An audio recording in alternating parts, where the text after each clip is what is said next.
Hello everybody, my name is Jeans and welcome to my channel. This is the first episode of my weekly ESO news series where we explore what is going on in the ESO community. So let's get right to it. We are in the third week of the PTS for update 35, and last Friday Zos Gilliam released a post on the forums about changes coming to the PTS in week 3. I'm not going to read the entire post, but I will have a link to it in the description. The most interesting part of it are the distinction being made between sticky and static dots and HOTS. Sticky over time effects will retain their initial PTS iteration of 20 plus second durations, 2-second frequencies, and static over time effects will return to their original duration of 10 to 15 second duration, 1-second frequencies. On the official Week 3 PTS patch notes from July 25th, Gina confirmed these numbers, and we got the developer comments stating, "After sifting through nothing short of mountains of feedback, we have identified some key areas that we have seen a lot of constructive criticism on. The main objectives of the adjustments listed above are as follows. Improve reactive gameplay of ticking area of effect-based abilities. Better differentiate the gameplay elements of ticking area of effect-based abilities and sticky ticking abilities. Allow for more choice of speed and complexity of your rotation.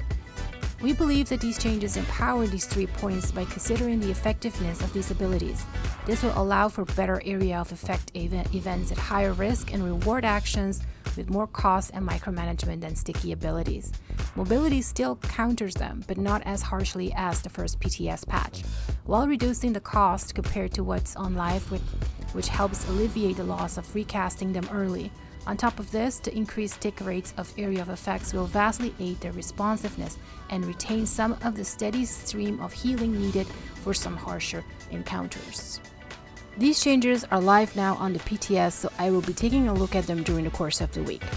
The feedback from the community in general has been very negative towards the changes implemented on the PTS so far, but not towards the goals. The community, I feel, understands the need to make the game more accessible, but has been in total agreement that the current changes do not achieve this goal and will do more harm than good. For a community that almost never agrees on anything, a resounding no cannot be ignored by the devs. The event schedule for the rest of the year has been posted, with the next event being Mid-Year Mayhem, which I will talk about more in a minute. Early September, we will have the Undaunted Celebration, which is currently on the PTS, and a new event coming in late September, Heroes of High Isle. The fine print does warn that the start dates may vary, but Zos will give us more information right before the events start.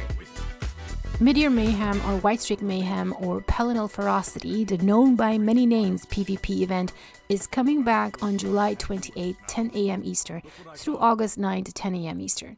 PvP in ESO is a lot of fun but can be very daunting if you are not familiar with it. But we want the goodies, so we are bravely venturing into Cyrodiil. New this year is a Daggerfall Paladin costume. Not a PvP player? The community got you covered. Sounds Not Straight on Twitter has these great tips on how to get your event tickets in and out easy peasy. Aranis Varano has a very in-depth post on the forums. I will leave a link below. And Deltia from Deltia's Gaming has a whole video about the event. Go check them out. I highly recommend participating in this event, especially if you are not familiar with PvP. Give it a try and experience a different side of what ESO has to offer. Zos has released some numbers on Tales of Tribute, and they are quite impressive. It seems people are really taking to this new card game. Now, if you are anything like me and look like this while playing the tutorial, I have good news.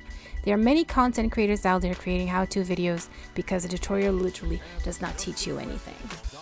Dulif of the Mages Guild will be answering some lore questions about group dungeons in the second era, including the 2 new dungeons coming with Update 35, Earthenwood Enclave and Graven Deep. You can share those questions on the forum post. I will leave a link below. The answers will be compiled and published in late August on the official ESO website. Last but definitely not least, our weekly tip for new players. Running out of bag space? Here are some ways to increase your inventory space. Visit the Loremaster. Same place you increase your horse's speed, you can also increase their stamina and carry capacity, which will add space to your inventory. You can buy 1 extra bag space every 20 hours for 250 gold. You can also buy increased capacity scrolls in the Crown store for actual money, which I do not recommend, but the option is there. These scrolls do not have a cooldown period. Visit bag merchants. Every major city has a bag merchant. Look for this symbol on your map. They increase your bag capacity by 10 with every upgrade. The price also increases with every upgrade. There is no waiting period between bag upgrades.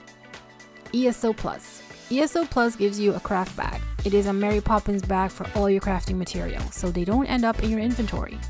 If you are serious about playing ESO, I highly recommend this subscription. It is $14.99 US a month, but it is so worth it for the craft bag alone. You do get other perks with it, like all available DLC, free crowns, and some free items in the Crown Store. Crown Store bag upgrades. You can also buy bag upgrades in the Crown Store for the 1,000 crowns to increase your bag space by 10. Not to be confused with the capacity scrolls, they only increase it by 1. This works similar as the bag merchant in-game, only you pay with real monies. That is all for this week, guys. Check in next week for more ESO weekly news. Bye!